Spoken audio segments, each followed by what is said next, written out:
नमस्कार, मैं हूं आपके साथ कंचन भारद्वाज और स्वागत करती हूं आपका वन इंडिया हिंदी में। आज हम बात करेंगे उत्तर प्रदेश की फैजाबाद लोकसभा सीट के बारे में, जहां से बीजेपी के लल्लू सिंह सांसद हैं। साल 2014 में बीजेपी ने ये सीट सपा को हराकर अपने नाम की थी।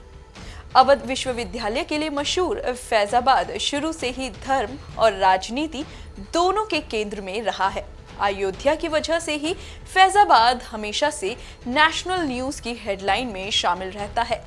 यहाँ शायद ही कोई चुनाव ऐसा हुआ हो जिसमें राम मंदिर का मुद्दा ना उठा हो। वैसे फैजाबाद धर्मनगरी के अलावा शिक्षा का भी केंद्र रहा है। 1975 में स्थापित अवध यूनिवर्सिटी और कुमारगंज की कृषि यूनिवर्सिटी इनमें प्रमुख है। यहाँ की औसत साक्षरता दर 68.73% है। हालांकि यहाँ विकास की गति थोड़ी धीमी ही है। इस लोकसभा क्षेत्र में उत्तर प्रदेश विधानसभा की 5 विधानसभा सीटें आती हैं, जिनके नाम हैं दरियाबाद, बीकापुर, रुदाली, अयोध्या और मिल्कीपुर, जिसमें मिल्कीपुर की सीट अनुसूचित जाति के लिए आरक्षित है। 1957 में इस सीट पर पहली बार आम चुनाव हुए थे। 1971 तक हुए सभी आम चुनाव कांग्रेस ने जीते।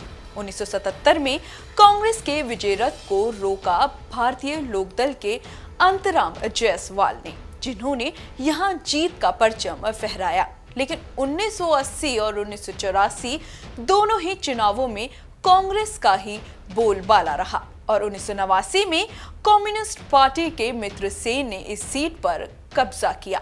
1991 में पहली बार भारतीय जनता पार्टी के विनय कटियार ने यहां जीत दर्ज की। 1996 में भी विनय कटियार यहां से सांसद चुने गए, लेकिन 1998 के चुनावों में सपा के हाथों विनय कटियार को हार का सामना करना पड़ा। लेकिन कटियार ने 1999 का चुनाव जीतकर फिर से वापसी की।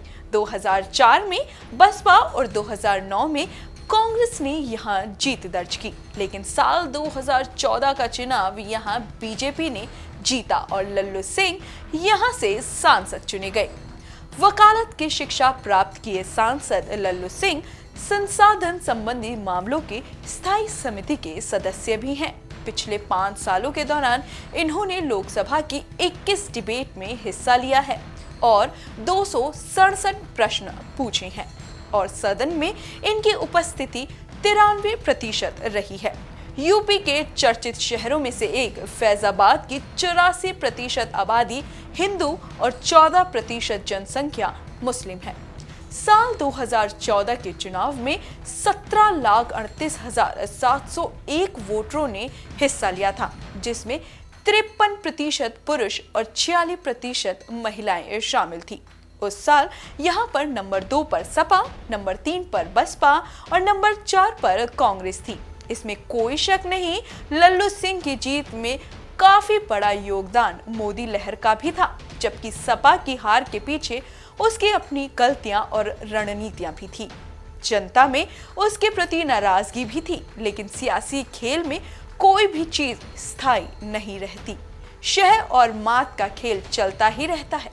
इसीलिए इस बार इस सीट पर बीजेपी की जीत काफी हद तक इस बात पर भी निर्भर करेगी कि यहाँ लल्लू सिंह से जनता कितनी संतुष्ट है और राज्य सरकार के कामों ने उसे कितना खुश किया है। निसंदेह यहाँ की जीत और हार में सीएम योगी फैक्टर भी शामिल होगा, क्योंकि इस वक्त प्रदेश में बीजेपी की ही सरकार है। वहीं विपक्षी दलों को भी पूरी कोशिश रहेगी यहाँ जीतने की, लेकिन इस खेल में बाजी उसी के हाथ लगेगी जिसे जनता का प्यार और साथ मिलेगा। देखते हैं कि वो इस बार किसे अपना नेता चुनती है। कुल मिलाकर इस सीट पर एक रोचक मुकाबला देखने को जरूर मिलेगा। ऐसी उम्मीद की जा सकती है अब यहाँ फिर से कमल खिलता है या फिर विरोधी दलों में से किसी को मौका मिलेगा। इसे जानने के लिए चुनावी नतीजों का हमें इंतजार करना होगा।